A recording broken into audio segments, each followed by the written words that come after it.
Увага! Повітряна тривога! Просимо направитись в укриття. Якщо немає такої можливості, лягайте вдома подалі від вікон. Не виходьте на вулицю. Сначала ты просыпаешься от взрывов и выстрелов, совершенно не веря в реальность происходящего. Как вообще такое может быть? Где и что должно сломаться, чтобы Россия напала на соседнюю страну, история которой тесно переплетена с ней родственными связями? Ты впадаешь в состояние шока и неопределенности. Но поначалу ты держишься.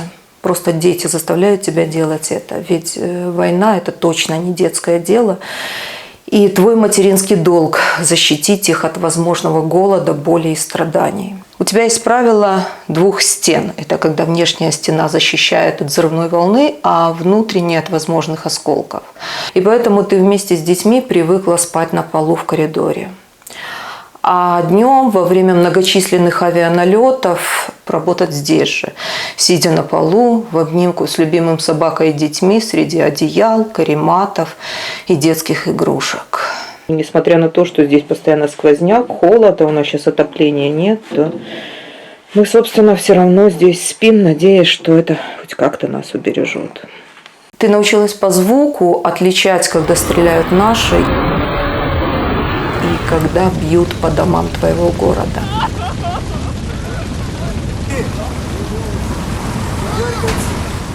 А днем, в перерывах между бомбежками, ты стараешься выполнять свой журналистский долг. Снимать разрушенные здания, людей, вынужденных жить в подвалах, и брать интервью у тех, кто вместе с тобой переживает этот страх и неопределенность.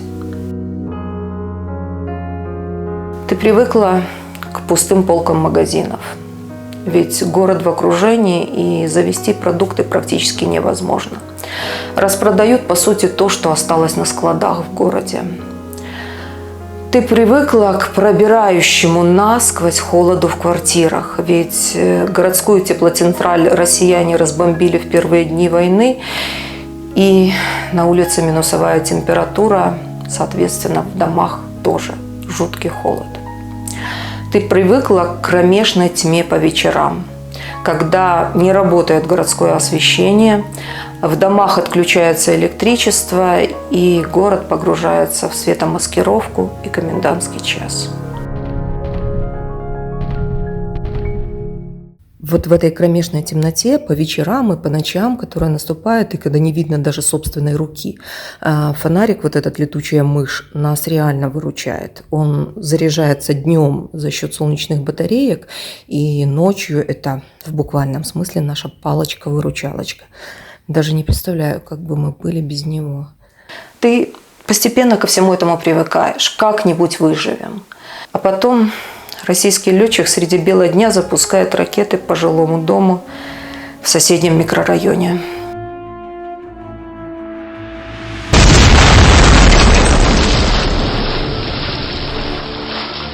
И ты впервые в жизни видишь настоящее лицо войны. С горящими домами, непрерывно воющей сиреной и разорванными телами людей, с которыми ты еще минуту назад общалась, стоя в очереди.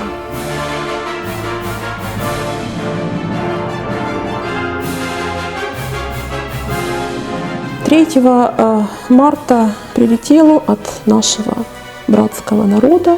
Ну, теперь на сегодняшний день у меня нет дома.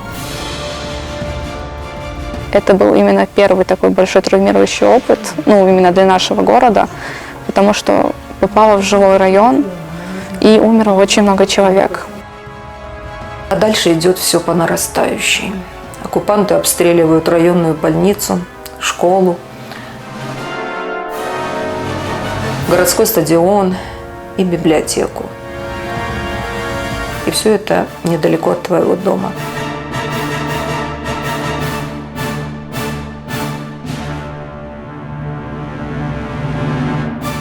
Видя все это, ты замечаешь, что уже устала бояться, что уже не можешь просто реагировать на вот это постоянное горе, выстрелы, разрушения. И ты впадаешь в состояние некой прострации. Однако по ночам тебя по-прежнему окутывает панический страх. Когда среди этой вот кромешной тьмы ты вдруг слышишь нарастающий гул самолетов, как в фильмах про бомбардировки фашистами советских городов, а потом жуткий свист падающего снаряда и гулкий раскатистый взрыв, который волнами разлетается по городу и от которого дрожит твой дом. И в этот момент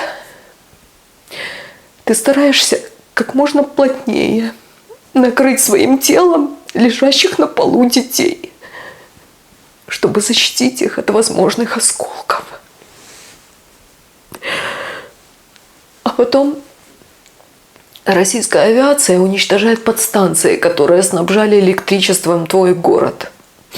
И ты остаешься без света, без связи, без возможности расплатиться карточкой в немногочисленных работающих магазинах. Пытаюсь по крупицам набрать хоть немножко воды в кастрюлю, чтобы собаке хоть чуть-чуть каши отварить. Иди сюда, иди ко мне. Наверное, ему тяжелее всего в нынешнее время приходится, потому что никакого мяса в магазинах нет, и он, бедный, полуголодный, все время ходит, постоянно просит есть. Ничего, мы прорвемся. Да, Жора? Обязательно. Ладно, иди погуляй. Плюс у нас отключено электричество, соответственно, холодильник потек. Если какие-то запасы были еще овощей, там, мороженых с лета, то это все испортится в ближайшее время. Так что, в общем, надо что-то придумать, чтобы переработать и как-то еще продержаться на этих запасах. Но настоящая паника наступает, когда ты осознаешь, что дома из продуктов осталось лишь несколько пачек вермишели быстрого приготовления. Ты понимаешь, что кормить семью тебе нечем, что продуктов в магазинах уже практически нет, да и деньги у тебя закончились. И тут в твою жизнь приходят люди, совершенно посторонние люди, которые готовы тебе искренне помогать, причем безвозмездно. Они помогли тебе деньгами, они помогли тебе продуктами, возможностью зарядить телефон и в конечном итоге эвакуацией из осажденного города. Эвакуация. Как же страшно было решиться на этот шаг, особенно после того, как несколько волонтеров, которые пытались на микроавтобусах вывести людей из блокадного Чернигова, были обстреляны оккупантами. Но тем не менее ты понимаешь, что необходимо вывести детей из города в безопасное место. И поэтому доверяешься волонтерам. По сути, простым ребятам, которые под обстрелами, рискуя собственной жизнью, совершенно бесплатно вывозили людей из осажденного города. А на обратном пути везли в город гуманитарную помощь. И при этом ты понимаешь, что эта поездка, собственно, в никуда.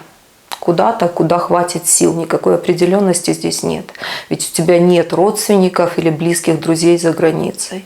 Ты берешь с собой лишь маленький рюкзачок самых необходимых вещей. Единственные ценности в котором это 2 диска-накопителя с информацией, которую ты собирала долгие годы для своего YouTube-канала, видеокамера для работы и напечатанные на бумаге фото твоей семьи.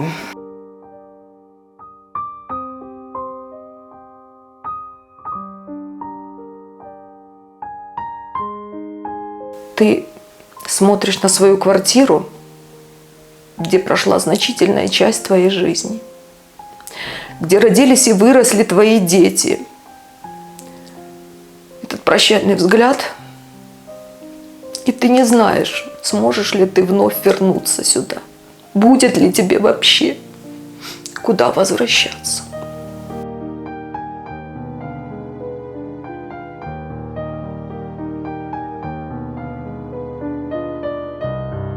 И ты садишься в микроавтобус, плотно набитый детьми и их мамами, и видишь стоящих рядом мужчин, утирающих слезы. Ведь никто из них не знает, сможет ли еще когда-нибудь увидеть свою семью. Ты собираешь в кулак всю свою волю, чтобы не разреветься, а внутри тебя дыра такого размера, что, кажется, любая фугасная бомба со свистом пролетит через нее. И ты едешь на полном автомате куда-то в безопасное место, еще совершенно не зная, что впереди тебя ждет обстрел твоего автобуса российскими солдатами, несмотря на то, что там крупными буквами было написано «Дети». Не знаешь, что впереди тебя ждет ночлег на полу в церкви, несколько дней дороги по незнакомым тебе до сих пор странам и городам, а также ты никак не можешь знать, что ты последний раз в жизни видела своего любимого собаку, сердце которого не выдержит всех этих бомбежек и выстрелов. Он никогда больше не встретит тебя дома своим восторженным лаем, никогда не будет играть на улице с дворовыми друзьями твоего сына, даря им свою искреннюю любовь.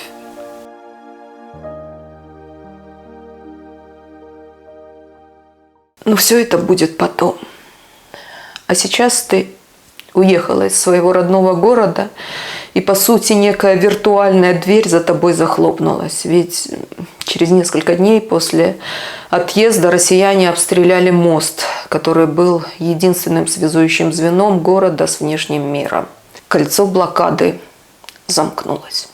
Люди в Чернигове, в том числе и твои родственники, остались без тепла, без электричества, без воды, без связи, без газа. Все было разрушено. И возможности привезти продукты или эвакуироваться у людей тоже не было. Они выживали в этот период как могли. Воду для технических нужд брали в речке, а питьевую под обстрелами развозили по районам коммунальщики. У кого была возможность, брали воду в бювете в частном секторе. Люди самоорганизовывались и совместно с соседями готовили еду на костре у себя во дворах. И поскольку в городе не работала канализация, то жители многоэтажек недалеко от своего жилья строили обычные деревянные туалеты. Мобильные телефоны в этот период можно было зарядить только за счет генераторов, возле которых люди на улицах выстраивались в многочасовые очереди. Такие же очереди образовывались и возле магазинов, где жители города надеялись купить хоть какие-то продукты. Очень сложно в этот период было братьям нашим меньшим. К примеру, в центре стерилизации, где жило много дворовых собак, в этот период умерло 27 особей. Из них только один пес умер от обстрелов и 26 от разрыва сердца. Обстрелы в городе продолжались. Люди умирали от снарядов у себя дома, на работе или просто в очереди за хлебом. Умирали от неоказанной вовремя медицинской помощи или от отсутствия жизненно необходимых лекарств.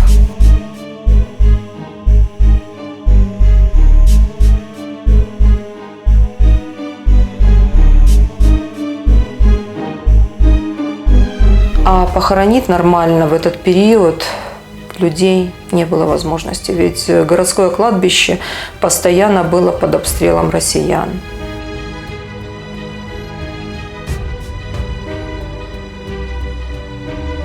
В итоге местные власти приняли решение рыть траншеи в лесном массиве Еловщины и здесь делать временные захоронения людей.